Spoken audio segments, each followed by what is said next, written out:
Another thing that I found to be very helpful to me, especially where speed and stamina is concerned, is weightlifting.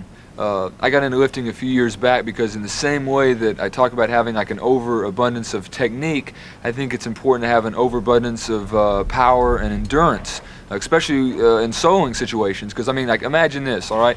You're soloing for like a crowd of screaming rivet heads, and then they're responding, and then so you want to give them more, so you raise your intensity level, and then they respond more, and then all of a sudden you get tired. You know, this should never happen. So weightlifting can help. My training program consists of working the entire body. I know a lot of people think that drummers only use their arms when they play, but especially in a high-intensity situation, you're really using everything. I mean, even your abdominals, because the abdominals help you balance, you know, on the throne. So the important thing to remember while you're training, though, is to always try to keep the intensity level up. Intensity really is the name of the game in here, because the idea is that you want to subject your muscles to more stress than what they would normally be subjected to at the gig. Now, a big misconception about bodybuilding is that it, you know, tightens you up, slows you down, and all that kind of jive. But what I found is that certain movements here, you know, while training, take you through such a wide range of motion that it can actually increase your flexibility. Now, one thing that I don't do is any exercise that directly works my forearms, you know, like wrist curls or something, because, you know, I found that that can actually inhibit your hand speed in certain situations. But other than that, you know, weight training has given me the ability to perform tirelessly, whether it be hours and hours in the studio or night after night on the road, with virtually no limitation. A final thing I'd like to say while on the subject of all this health business is the fact that I don't smoke, I don't drink, and I don't do drugs. And I mean, obviously I'm not a preacher, and I don't like to tell other people how to run their lives, but I just like for people to know that this is a decision that I've made about my lifestyle, and it's been advantageous to me, both on a personal as well as a professional level. Okay, now let's talk about incorporating the rudiments into this solo situation here. All right? How about the good old 5-stroke roll? Okay, what you can do is, say you have like your accent and 16th notes. Okay, just experiment with some different combinations while you're improvising on, interjecting the 5-stroke roll. And you'd have this.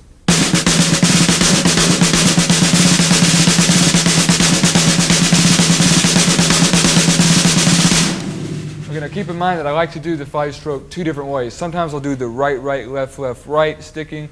And other times I'll use the regular single stroke sticking through it, which is just right, left, right, left, right, but it still has the same sound.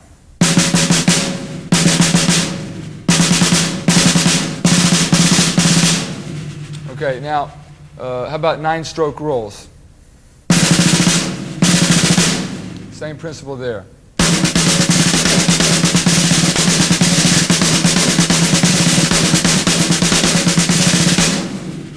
Okay. One other rudiment I'll turn you on to here for a solo situation would be flams. Okay, now flams are, of course, it's actually one strong note, but you'll have a grace note hitting right before it. So it'll give you that kind of sound. So now when you use your flams, at random in a string of 16th notes, you can get this kind of sound.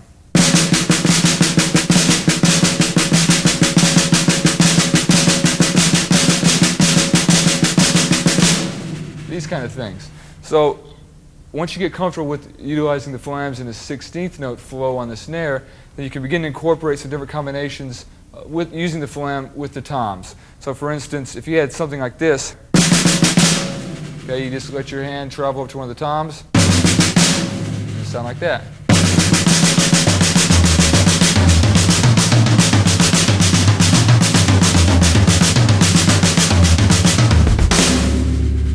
Okay, now let me demonstrate a few of these different soloing ideas, and let's say for a change of pace, a little jazz solo.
Okay, so now we have a lot of different soloing component ideas happening. So our next step would be to organize all these musical ideas so they make some sort of sense.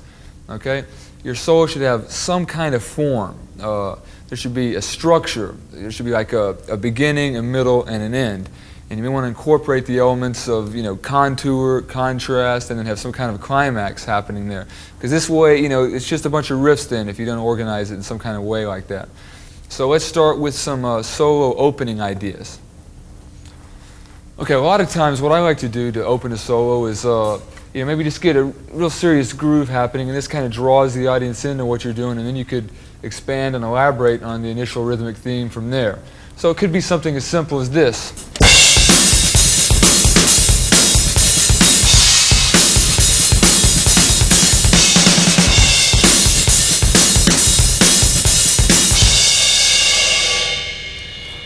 So in that example, we had the slamming 2 and 4 going on for most of it, and we began to hint at like a rhythmic theme there. Okay? If you want something a little bit busier, something that grabs them a little bit more, maybe try a double bass oriented thing like this.